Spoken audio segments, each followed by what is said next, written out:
महल के बगीचे में राजा ऊंचा खड़ा है, उसके सैनिक उसके पीछे पंक्तिबद्ध हैं, युद्ध के लिए तैयार। रानी चिंता से देखती है, उसकी निगाहें राजा पर टिकी हैं।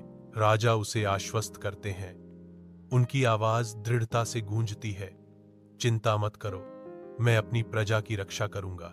रानी जवाब देती है, उसकी आवाज संदेह से भरी हुई है, मुझे तुम्हारी बहादुरी पर विश्वास है, लेकिन क्या युद्ध ही एकमात्र रास्ता है? सूर्य की रोशनी सैनिकों के स्टील पर चमकती है, जो आने वाले संघर्ष की एक स्पष्ट याद दिलाती है। राजा का चेहरा दृढ़ संकल्प से कठोर हो जाता है, उसकी आंखों में उसका कर्तव्य स्पष्ट होता है।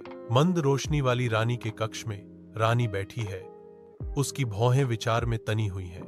मोमबत्ती की धीमी रोशनी में नहाते हुए वह सावधानी से एक पत्र लिखना शुरू करती है। कलम की कोमल खरोंच शांत कक्ष को भर देती है, प्रत्येक स्ट्रोक एक सावधानी पूर्वक निर्णय है। उसका भाव तीव्र है, उसका ध्यान अटूट है, क्योंकि वह शांति का संदेश गढ़ती है। वह जानबूझकर सटीकता से लिखती है, हम युद्ध के बजाय शांति के माध्यम से अपनी मतभेदों को सुलझा सकते हैं। मैं मिलना और बात करना चाहती हूँ। रानी के शब्द हवा में लटके हुए हैं, संभावित संघर्ष की पृष्ठभूमि के खिलाफ आशा की किरण। सीमा रेखा पर हल्की हवाओं से घिरे आकाश के नीचे रानी और राजकुमार मिलते हैं।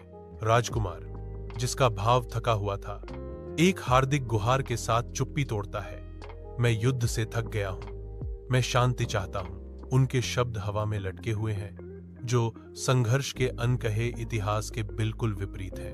रानी ने जवाब दिया, उसकी आवाज नए संकल्प के साथ गूंज रही थी, तो फिर हम मिलकर अपने राज्यों के लिए शांति स्थापित कर सकते हैं। उनके बीच एक नाजुक उम्मीद खिलती है। हवा में फुसफुसाया गया एक वादा, दो राज्यों का भाग्य दांव पर है, उनका गठबंधन युद्ध की छाया के खिलाफ एक प्रकाश स्तंभ है।